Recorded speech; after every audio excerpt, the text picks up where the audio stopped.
24 ଘଣ୍ଟା 1440 minute 46,400 second ଗୋଟେ ଦିନରେ ସମସ୍ତଙ୍କୁ ମିଳିଥାଏ। କିଛି ଲୋକେ ସେହି 24 ଘଣ୍ଟାକୁ ନିଜ ସ୍ୱପ୍ନକୁ ସାକାର କରିବାରେ ଲଗାନ୍ତି। କିଛି ଲୋକ ସେହି ସମୟକୁ ବ୍ୟର୍ଥ ଚିନ୍ତା ଆଉ ଅଯଥା କାମରେ ହିଁ ସାରି ଦେଇଥାନ୍ତି। ସେମାନେ ବାହାନା କରନ୍ତି ତାଙ୍କୁ କିଛି କରିବାକୁ ସମୟ ହିଁ ମିଳୁନି।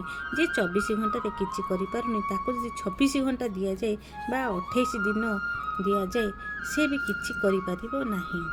କାରଣ ସେ ସମୟର ମୂଲ୍ୟ ବୁଝିନଥାଏ। ସକାଳୁ ଉଠିବା ପାଖରୁ ରାତି ଶୋଇବା ପର୍ଯ୍ୟନ୍ତ ମୋବାଇଲରେ ଘଣ୍ଟା ଘଣ୍ଟା ଦେଖିବାକୁ ଟାଇମ୍ ଅଛି, ଫ୍ରେଣ୍ଡମାନଙ୍କ ସହିତ ମସ୍ତି ମଜା କରିବାକୁ ଟାଇମ୍ ଅଛି, ପ୍ରତ୍ୟେକଟି ଅନ୍ ପ୍ରଡକ୍ସନ୍ କାମ କରିବାକୁ ଟାଇମ୍ ଅଛି, ହେଲେ ଟାଇମ୍ କିଛି ପ୍ରଡକ୍ସନ୍ କରିବାକୁ ନାହିଁ। ଟାଇମ୍ ନାହିଁ ନିଜକୁ ସକ୍ସେସ୍ କରିବାକୁ। ଏହା ଅପ୍ରିୟ ସତ।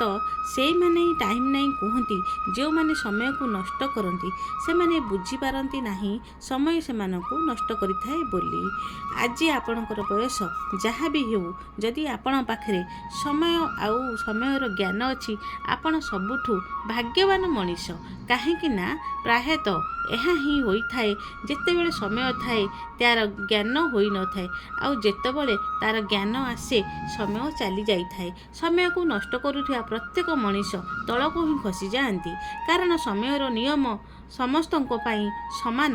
ସମୟ ଧନୀ ଲୋକ ପାଇଁ ଯେମିତି ଚାଲିଥାଏ ଗରିବ ଲୋକ ପାଇଁ ବି ସେମିତି ଚାଲିଥାଏ।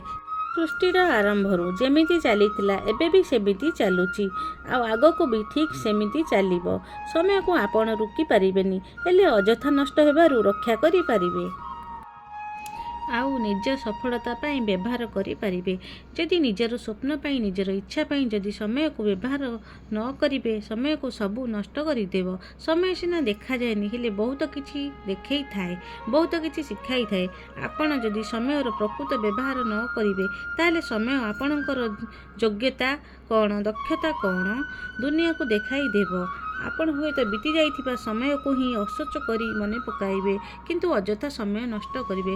ତେଣୁ ସମୟକୁ ନଷ୍ଟ ନ କରି ନିଜ ଜୀବନକୁ ନଷ୍ଟ କରନ୍ତୁନି। ତେଣୁ ସମୟକୁ ଅନ୍ୟର ଅନିଷ୍ଟ କରିବାରେ ନୁହେଁ, ନିଜର ହିତ କରିବାରେ ଲଗାନ୍ତୁ। ସମୟକୁ ନିଜକୁ ତଳକୁ ଖସାଇବାରେ ନୁହେଁ, ନିଜକୁ ଉପରକୁ ଉଠାଇବାରେ ଲଗାନ୍ତୁ। ଯାହା ସତ ମିଛକୁ ଦୁନିଆ ଆଗରେ ଦେଖାଇଥାଏ ତାହା ସମୟ। ଯାହାର ସମୟର ନିୟନ୍ତ୍ରଣ ନାହିଁ ତାହା ହେଉଛି ସମୟ।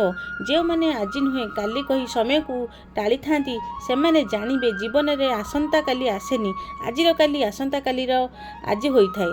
ଯେଉଁ ସମୟ ଏବେ ଅଛି ଟିକେ ପରେ ସେ ସମୟ ନଥିବ। ସମୟ ଯାହା ବିନା ମୂଲ୍ୟରେ ମିଳିଥାଏ ତାର ମୂଲ୍ୟ ବେଶୀ ହୋଇଥାଏ। ସମୟ ଉପରେ ତୁମର ଅଧିକାର ନାହିଁ, ହେଲେ ଆପଣ ତାକୁ ବ୍ୟବହାର କରିପାରିବେ। ସମୟ ସଞ୍ଚୟ କରିପାରିବେନି କିନ୍ତୁ ଖର୍ଚ୍ଚ କରିପାରିବେ। ସମୟ ଯଦି ଚାଲିଯାଏ ତାହେଲେ ଫେରେନି। ସେଥିପାଇଁ ମହାନ ଲୋକମାନେ ଏହି ଗୋଟାଏ କଥା କୁହନ୍ତି, ସମୟକୁ ଗୁରୁତ୍ୱ ଦିଅ। ଭଗବାନଙ୍କ ସୃଷ୍ଟିରେ ଅନ୍ୟ ଜୀବଜନ୍ତୁମାନଙ୍କ ଅପେକ୍ଷା ମଣିଷ ପାଖରେ ଅଧିକ ସମୟ ଥାଏ ଜୀବନକୁ ଜୀଇଁବା ପାଇଁ। ତେଣୁ ସମୟକୁ ସଦୁପଯୋଗ କରନ୍ତୁ।